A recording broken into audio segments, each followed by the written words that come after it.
मणिपुर में 3 મે થી કુકી અને મેતેઈ સમુદાયો વચ્ચે હિંસા ચાલી રહી છે। વિષ્ણુપુર ચુરાચાંદપુર બોર્ડર પર બંને સમુદાયના લોકો વચ્ચે ફરી હિંસા સર્જાઈ।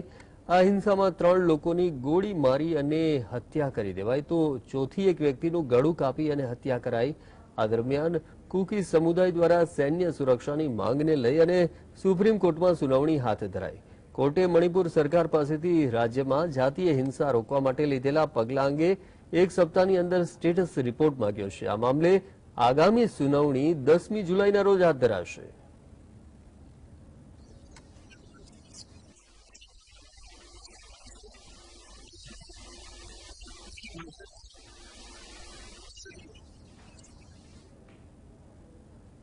खालिस्तान समर्थकोए केनेडामां भारतीय राजद्वारीओने धमकी आपी छे, जेनुं एक पोस्टर सोशियल मीडियामां वायरल थई रह्युं छे, जेमां 8મી जुलाईए खालिस्तानीओ रेली काढવાની पण વાત કરી રહ્યા છે।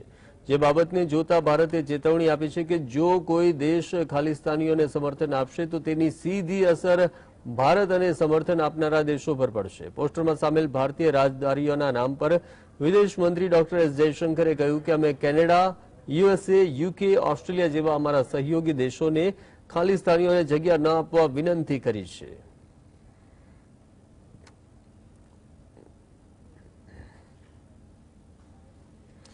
पश्चिम बंगाल में पंचायतनी चूंटणी प्रचार दरमियान हिंसा थई रही छे। आ दरमियान बंगाल में राज्यपाल सीवी आनंद बोज विविध हिंसाग्रस्त विस्तारों में फरी अने असरग्रस्तों ने मळी रह्या छे। आ मामले राज्यपाले जणाव्युं, હું વિવિધ સ્થળોની મુલાકાત લઉં છું તે કોનો વાંક છે તે શોધવા માટે નથી લેતો, પરંતુ સત્ય શોધવા માટે મુલાકાત લઉં છું।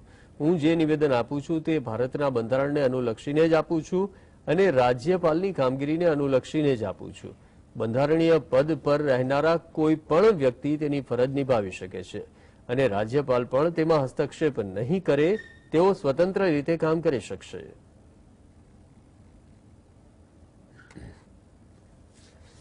तो केंद्रीय कैबिनेटनी बैठक दिल्लीना प्रगति मैदान में मळी। आ बैठक पीएम मोदीनी अध्यक्षतामां योजाई।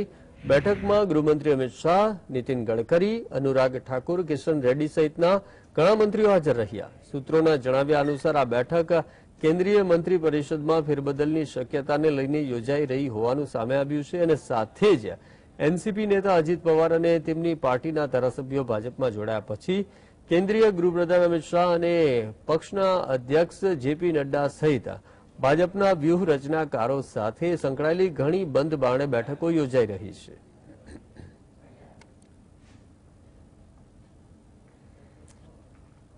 યુનિફોર્મ સિવિલ કોડને લઈને દેશભરમાં ચાલી રહેલી ચર્ચા વચ્ચે કાયદા મંત્રાલયની સંસદીય સમિતિની એક મહત્વપૂર્ણ બેઠક યોજાઈ, જેમાં વિવિધ રાજકીય પક્ષોના સાંસદોએ ભાગ લીધો। आ बैठकनी अध्यक्षता भाजपा राज्यसभा सांसद सुशील कुमार मोदीए करी, जेमां लो कमिशन, भारत सरकारना प्रतिनिधिओने बोलाववामां आव्या। मीटिंगमां यूसीसी शुं छे अने केटલું મહત્વનું છે તેની ચર્ચા કરાઈ। આ અંગે સમિતિના સભ્યોને પ્રશ્નો પૂછવામાં આવ્યા। આ બેઠક દરમિયાન સમિતિના સભ્યોએ સરકારના ઇરાદા પર સવાલો ઉઠાવ્યા। તેઓએ કહ્યું કે હાલમાં કમિટી આ અંગે કોઈ નિર્ણય આદેશ આપી શકે નહીં। અત્યારે આ અંગે ચર્ચા કરી કંઈ થઈ શકે તેમ નથી, કેમ કે તે જાણવાનો પ્રયાસ કરવામાં આવી રહ્યો છે અને એ ધ્યાને રાખવું પડશે કે માત્ર પારિવારિક કાયદો નથી, પરંતુ સમાજના દરેક ધર્મ, જાતિ, સમુદાય સાથે જોડાયેલી બાબત છે।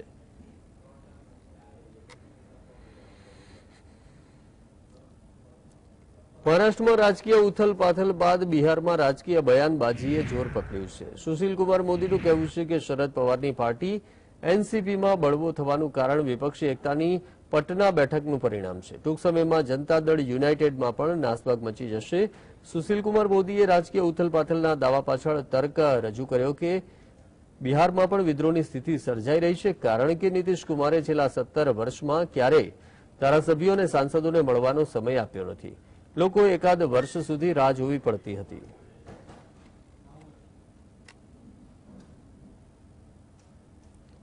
रिलायंस एडीए ग्रुपना chairman Anil Ambani foreign exchange management act फेमाना कथित उल्लंघनने लगती तपासना संदर्भमां सोमवारे ईडी समक्ष हाजर थया। तेओए कह्युं के 64 वर्षीय Anil Ambani foreign exchange management એક્ટની વિવિધ કલમો હેઠળ નોંધાયેલા કેસમાં તેમનું નિવેદન નોંધાવવા માટે ફેડરલ તપાસ એજન્સીના બેલાર્ડ એસ્ટેટ વિસ્તારની ઓફિસમાં ઉપસ્થિત રહ્યા અનિલ અંબાણીને જે કેસમાં સમન્સ પાઠવાયા હતા તે અંગે વધુ માહિતી તાત્કાલિક ઉપલબ્ધ નથી. ઉદ્યોગપતિ અનિલ અંબાણીની મુશ્કેલીઓ ઓછું થવાનું નામ નથી લઈ રહી.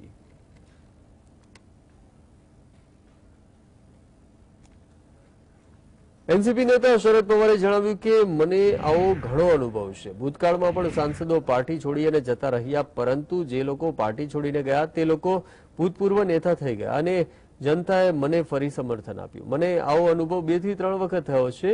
લોકો મારી નીતિને સમર્થન આપે છે. આવું જ 1988માં પણ થયું હતું. આવા નેતાઓ જાય તો હું ચિંતા કરતો નથી. कभी कम हो जाती है, कभी चुने हुए साथी छोड़ जाते हैं. ये बात शायद आप लोगों को नहीं रही होगी, और मुझे खास एक्सपीरियंस ऐसे चीज़ों के बारे में 2-3 बार हुआ है. और मुझे खुशी इसकी है कि जब ऐसी स्थिति का सामना करने की स्थिति मुझ पर आ गई, चुनाव होने के बाद लोगों ने मेरी जो नीति थी उसका समर्थन दे दिया. મહારાષ્ટ્રના રાજકારણમાં ચાલી રહેલ રાજકીય ડ્રામા હજુ અટક્યો નથી. રવિવારના ઘટનાક્રમ બાદ એનસીપીના બંને જૂથ શરદ અને અજીત બંને એકબીજા પર પ્રહારો કરી રહ્યા છે. જ્યાં એક તરફ શરદ પવારની એનસીપીએ બળવાખોર નેતાઓ સામે પગલાં લીધા છે, તો બીજી તરફ અજીત પવાર જૂથે પાર્ટી પર પોતાનો દાવો ઠોક્યો હતો. તેણે શરદ પવારના નજીકના લોકોને પદ પરથી હટાવી દીધા છે. સોમવારે સાંજે યોજાયેલી પ્રેસ કોન્ફરન્સમાં અજીત જૂથના નેતા પ્રફુલ્લ પટેલે જયંત પાટીલને મહારાષ્ટ્રના પ્રદેશ અધ્યક્ષ પદેથી હટાવી અને પાર્ટીનો દાવો કર્યો હતો અને કહ્યું કે સ્પીકરને કોઈપણને ગેરલાયક ઠેરવવાનો અધિકાર છે. પ્રેસ કોન્ફરન્સમાં પ્રફુલ્લ પટેલે કહ્યું કે અમે જયંત પાટીલની નિમણૂક કરી હતી. અમે તેને એનસીપીના મહારાષ્ટ્ર અધ્યક્ષ પદની જવાબદારી સોંપી હતી.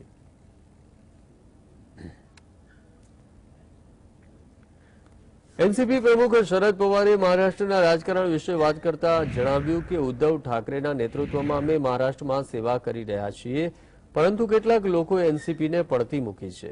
માત્ર મહારાષ્ટ્રમાં જ નહીં, પરંતુ દેશમાં દિલ્હી, પંજાબ, બંગાળ જ્યાં પણ સરકાર લોકતાંત્રિક રીતે કામ કરી રહી છે તેના પર પ્રહારો કરવામાં આવી રહ્યા છે. અમે બધાની સામે ઉભા રહેવાનો પ્રયાસ કર્યો હતો, પરંતુ કમનસીબે અમારામાંથી કેટલાક લોકો બાકાત રહી ગયા. પરંતુ તમારા સમર્થનથી અમે ફરી મજબૂત બનીશું અને મહારાષ્ટ્રમાં ફરી એકવાર પ્રગતિના પંથે આગળ વધીશું.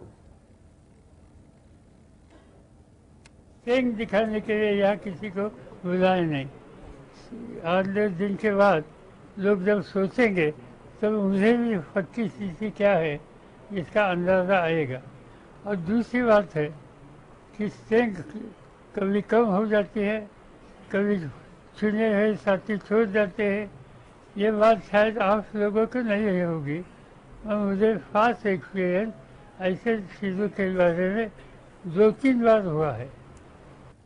છત્તીસગઢના સીએમ ભૂપેશ બઘેલ ભાજપ પર પ્રહાર કરવામાં એક પણ મોકો ચૂકતા નથી. આ બધાની વચ્ચે સોમવારે ફરી તેમણે ભાજપ પર પ્રહાર કરતા કહ્યું કે કેન્દ્રીય એજન્સીઓએ શિવસેનાના અડધાથી વધુ નેતાઓ સામે તપાસ કરી તેમના જૂથને તોડી નાખી.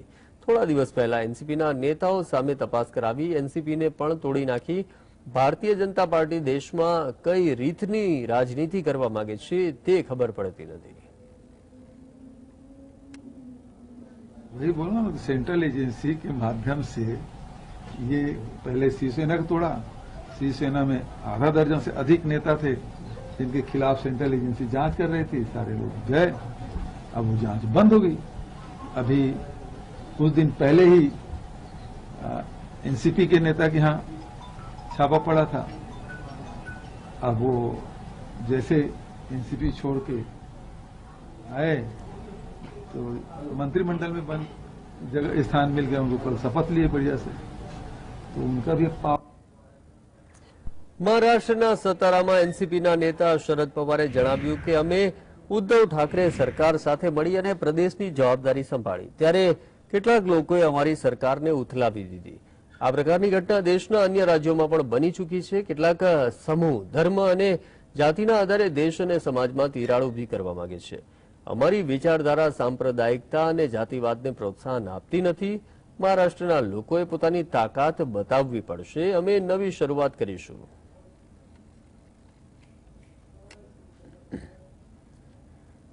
મહારાષ્ટ્રમાં રાજકીય ઘટનાક્રમ વિશે વાત કરતા એનસીપીના નેતા પ્રફુલ્લ પટેલે જણાવ્યું કે અમે એનસીપી પાર્ટી છીએ।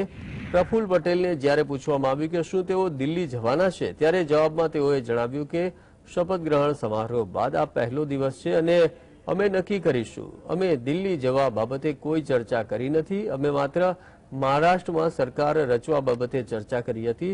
પ્રફુલ્લ પટેલને જ્યારે પૂછવામાં આવ્યું કે શું તેમણે પાર્ટી અને શરદ પવારને દગો આપ્યો છે, આ પ્રશ્નનો જવાબ આપવાનું તેઓએ ટાળ્યું હતું।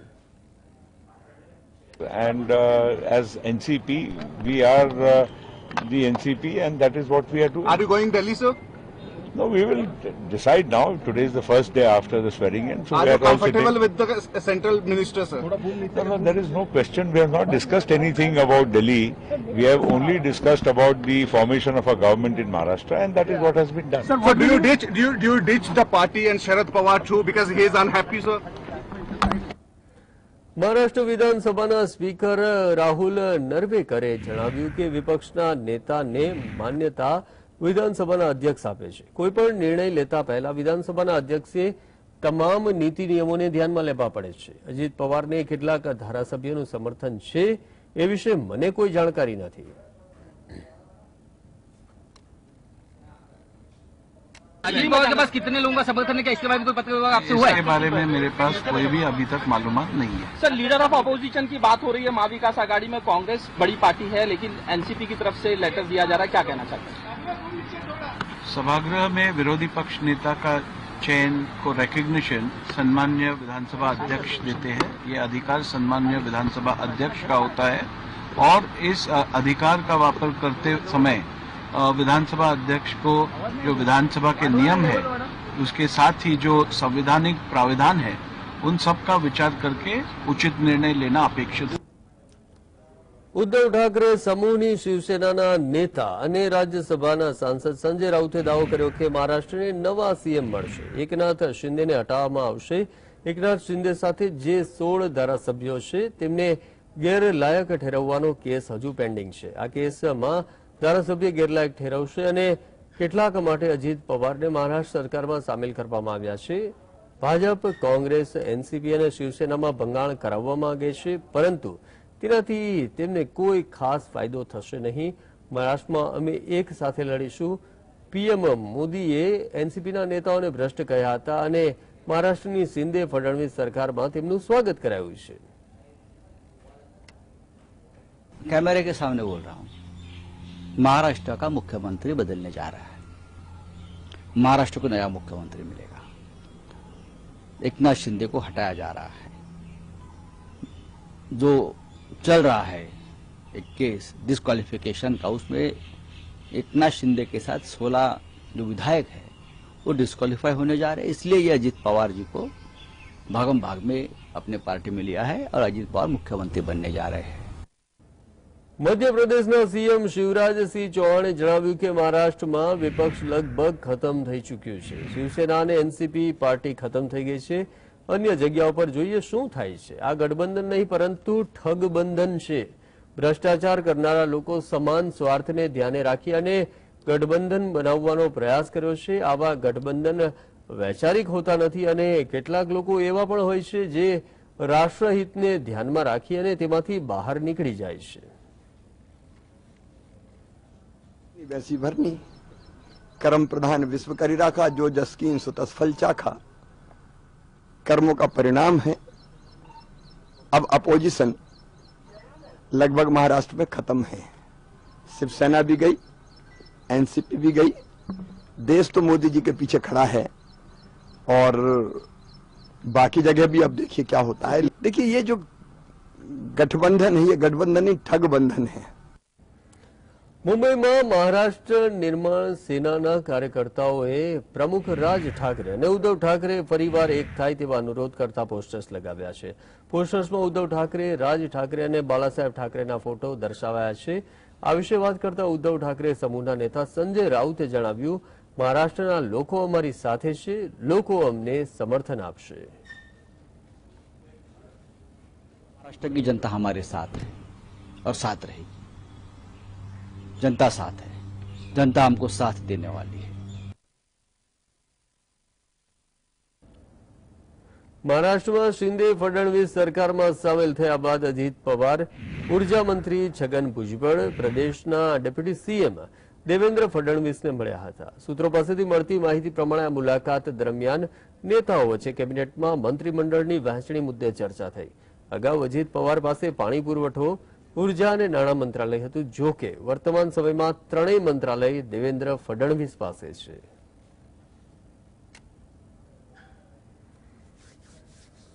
કોંગ્રેસના નેતા પવન ખેડાએ જણાવ્યું કે થોડા દિવસ પહેલા પીએમ મોદીએ કહ્યું કે 70,000 કરોડ રૂપિયાનો ભ્રષ્ટાચાર કરનાર લોકો એક સાથે બેઠા છે. તો મહારાષ્ટ્રની ઘટનાક્રમ બાદ હવે તેમાં કેટલો ઘટાડો થયો છે? ભાજપે ફેર એન્ડ લવલી સ્કીમ ચાલુ કરી છે. ભાજપ લોકોને ભ્રષ્ટ કહે છે, ઈડી સીબીઆઈની નોટિસ મોકલાવે છે અને પછી પોતાની પાર્ટીમાં સામેલ કરી લે છે. जी से पूछना चाहते हैं हम कि अभी एक आध दिन पहले वो बता रहे थे कि ये 70,000 करोड़ के भ्रष्ट लोग इकट्ठे बैठे हैं, तो अब उस 70,000 करोड़ में से कितना कम हो गया आज? अब तो 70,000 करोड़ घट के 20,000, 25,000, 30,000 कितना हुआ? ये फेयर एंड लवली स्कीम जो इन लोगों ने चला रखी है भारतीय जनता पार्टी ने, पूरा देश देख रहा है कि आप पहले लोगों को भ्रष्ट कहते हो, उनको ईडी सीबीआई का नोटिस भिजवा देते हो, रेड्स डलवा देते हो, फिर अपनी पार्टी में शामिल कर लेते हो. સેન્ટ્રલ બ્યુરો ઓફ ઇન્વેસ્ટિગેશને દિલ્હીની રાઉઝ એવન્યુ કોર્ટમાં લેન્ડ ફોર જોબ કૌભાંડ કેસમાં ચાર્જશીટ દાખલ કરી છે. ચાર્જશીટમાં બિહારના ડેપ્યુટી સીએમ તેજસ્વી યાદવ અને અન્ય લોકોના નામ આરોપી તરીકે સામેલ કરાયા છે. રાઉઝ એવન્યુ કોર્ટ આ મામલે 12 જુલાઈએ સુનાવણી કરશે. સીબીઆઈએ નોકરી માટે જમીન કૌભાંડ સાથે સંબંધિત કેસમાં પૂર્વ કેન્દ્રીય રેલવે મંત્રી લાલુ પ્રસાદ યાદવ, બિહારના પૂર્વ સીએમ રાબડી દેવી અને અન્ય ઘણા લોકો સામે ચાર્જશીટ દાખલ કરી છે. સીબીઆઈએ આ મામલે ગત માર્ચ મહિનામાં લાલુ પ્રસાદ યાદવ અને તેમની પત્ની રાબડી દેવીની કલાકો સુધી પૂછપરછ પણ કરી હતી.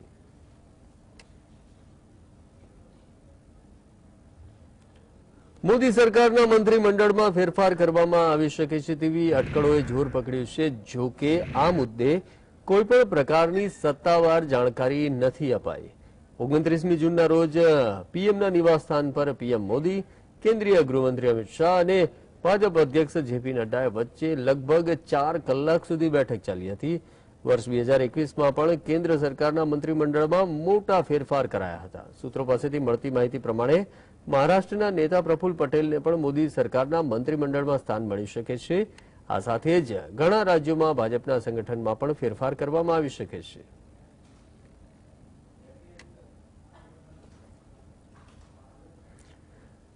દિલ્હી હાઈકોર્ટ એક્સાઇઝ પોલિસી કેસમાં મનીષ સિસોદિયાની જામીન અરજી ફગાવી દીધી છે. દિલ્હી હાઈકોર્ટના સ્પેશિયલ જજ અભિષેક બોયનાપલ્લી બિનોય બાબુની ટીમે મનીષ સિસોદિયાની જામીન અરજી ફગાવી દીધી છે. મનીષ સિસોદિયા છેલ્લા કેટલાય સમયથી જેલમાં બંધ છે. તેમણે રાહત માટે દિલ્હી હાઈકોર્ટમાં અરજી કરી હતી, પરંતુ દિલ્હી હાઈકોર્ટે અરજી ફગાવી દેતા ફરી એકવાર સિસોદિયાને જેલમાં રહેવાનો જ વારો આવ્યો છે.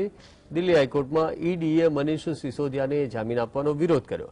ઈડીએ કહ્યું કે મનીષ સિસોદિયા પાસે 18થી વધુ મંત્રાલયો છે. તે ખૂબ જ પ્રભાવશાળી વ્યક્તિ છે. જો તેમને જામીન આપવામાં આવે તો તેઓ તપાસને પ્રભાવિત કરી શકે છે. મનીષ સિસોદિયાની સીબીઆઈ દ્વારા 26 ફેબ્રુઆરીએ ધરપકડ કરાઈ હતી. ત્યારથી તેઓ તિહાર જેલમાં બંધ છે.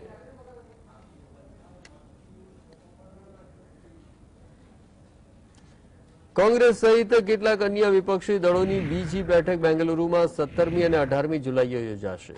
કોંગ્રેસ પાર્ટીના મહાસચિવ કેસી વેણુગોપાલે ટ્વીટ કરી આ વિશે માહિતી આપી.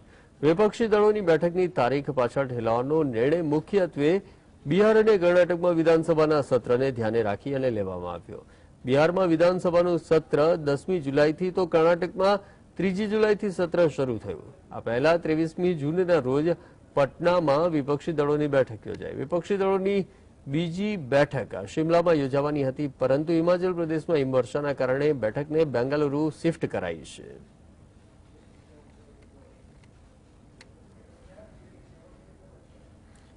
ચૂંટણી પંચે જે રજીસ્ટર રાજકીય પક્ષોને યોગદાનના અહેવાલો અને ચૂંટણી ખાતાઓ સહિત તેમના નાણાકીય નિવેદનો દાખલ કરવાની મંજૂરી આપતું એક ઓનલાઈન પોર્ટલ બહાર પાડ્યું છે.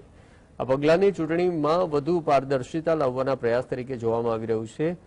સૂત્રોએ જણાવ્યું છે કે આ પગલું મતદાન પેનલની 3C વ્યૂહરચનાનો એક ભાગ છે, જેમાં રાજકીય ભંડોળ અને ખર્ચમાં પારદર્શિતા અને જવાબદારીને મજબૂત કરવા માટે સફાઈ કાર્યવાહી અને અમલનો સમાવેશ થાય છે, જેના પર ચૂંટણી પંચ 1 વર્ષથી મુખ્ય ચૂંટણી કમિશનર રાજીવ કુમારની આગેવાની હેઠળ કમિશન કામ કરી રહ્યું હતું.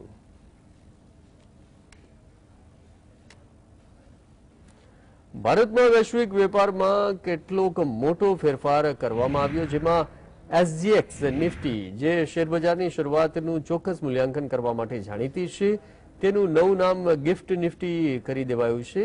અને ગિફ્ટ નિફ્ટીના વેપારની વાત કરીએ તો તેના હેઠળ 2 ટ્રેડિંગ સેશન નક્કી કરાયા છે, જેમાં પ્રથમ ભારતીય સમય અનુસાર સવારે 6:30 વાગ્યાથી બપોરના 3:40 વાગ્યા સુધી અને બીજું શિફ્ટ સાંજે 5 વાગ્યાથી રાત્રિના 2:45 વાગ્યા સુધી ગિફ્ટ નિફ્ટી ચાલુ રહેશે અને સમગ્ર બિઝનેસ સિંગાપોર એક્સચેન્જમાંથી એનએસસી ઇન્ટરનેશનલ એક્સચેન્જમાં ગાંધીનગર ગુજરાતમાં ખસેડવાનું એક મહત્વપૂર્ણ પગલું માનવામાં આવે છે. ગુજરાત ગિફ્ટ સિટીને નવા નાણાકીય હબ તરીકે જોવામાં આવી રહ્યું છે. આ ફેરફારના અમલીકરણ સાથે એસજીએક્સ નિફ્ટી પણ ટ્રેડિંગ બંધ થઈ ગયું, સાથે જ તેને સિંગાપોર એક્સચેન્જમાંથી હટાવી દેવામાં આવશે. ગિફ્ટ નિફ્ટી 50 ઉપરાંત NSC 9 Gift City bank, Gift Nifty financial services અને Gift Nifty IT derivatives contract ઉપલબ્ધ હશે.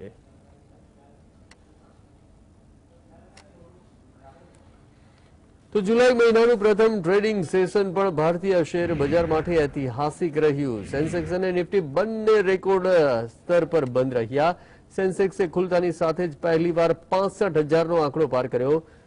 બજાર બંધ થતા બીએસઈ સેન્સેક્સ 486 પોઈન્ટના ઉછાળા સાથે 65,205 પર બંધ રહ્યો, જ્યારે નેશનલ સ્ટોક એક્સચેન્જનો નિફ્ટી 134 પોઈન્ટના ઉછાળા સાથે 19,322 પોઈન્ટ પર બંધ રહ્યો. વેપારની સૌથી મોટી વિશેષતા એ રહી કે બેંક નિફ્ટી પણ પ્રથમ વખત 45,000ને પાર કરવામાં સફળ રહ્યો.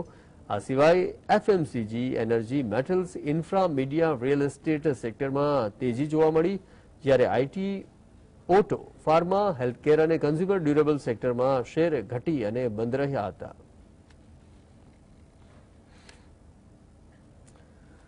મુંબઈ આંતરરાષ્ટ્રીય એરપોર્ટ પર કસ્ટમ વિભાગે એક ભારતીય નાગરિક પાસેથી 18,59 લાખ રૂપિયાની કિંમતનું કોકેન કબજે કર્યું છે. આ કોકેન લગભગ 1 કિલોગ્રામ અને 1.85 કિલોગ્રામ વજનનું હતું. આ કોકેન તેના સામાનમાં અને બૂટમાં છુપાવાયેલું હતું. આ પ્રવાસીઓની ધરપકડ કરવામાં આવી છે અને તેની વધુ તપાસ ચાલુ છે.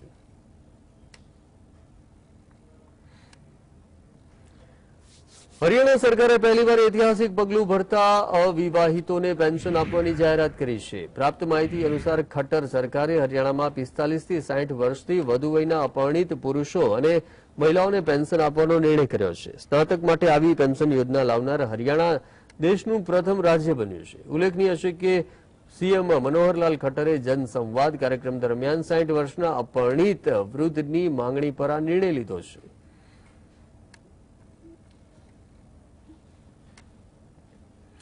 પાકિસ્તાનને આઈએમએફ પાસેથી લોન મળતા પાકિસ્તાનના શેરબજારમાં 6% શાનદાર તેજી જોવા મળી. ઇન્ટરનેશનલ મોનિટરી ફંડ તરફથી મળેલા $3 અબજ રાહત પેકેજની સુરક્ષાના કારણે પાકિસ્તાનના માર્કેટમાં તેજી જોવા મળી. જોકે પાકિસ્તાન આ પેકેજને ન મળ્યું હતું, તેના પર ડિફોલ્ટ થવાનો ખતરો હતો. પાકિસ્તાનના કરાચી સ્ટોક એક્સચેન્જમાં પ્રથમ ટ્રેડિંગ સેશનમાં 6%થી વધુનો વધારો જોવા મળ્યો. આયાત પ્રતિબંધમાં છૂટછાટની અપેક્ષાથી ઓટો શેરમાં પણ તેજી જોવા મળી. બેન્ચમાર્ક કેએસઈ ઇન્ડેક્સમાં વધારો પાકિસ્તાન સ્ટોક એક્સચેન્જના ઇતિહાસનો આંકડાકીય સૌથી મોટો ઉછાળો હતો. 2600થી વધુ અંકોના ઉછાળા સાથે કેએસઈ ઇન્ડેક્સ 43,933.95ની 52 સપ્તાહની ટોચ પર પહોંચી દિવસના અંતે 2,577 અંક 6.24% ઉછળી અને 43,903 પર બંધ આવ્યો. ટકાવારીની દ્રષ્ટિએ માર્ચ 2008 પછીનો એટલે કે 15 વર્ષનો સૌથી મોટો ઇન્ટ્રા ડે ઉછાળો હતો.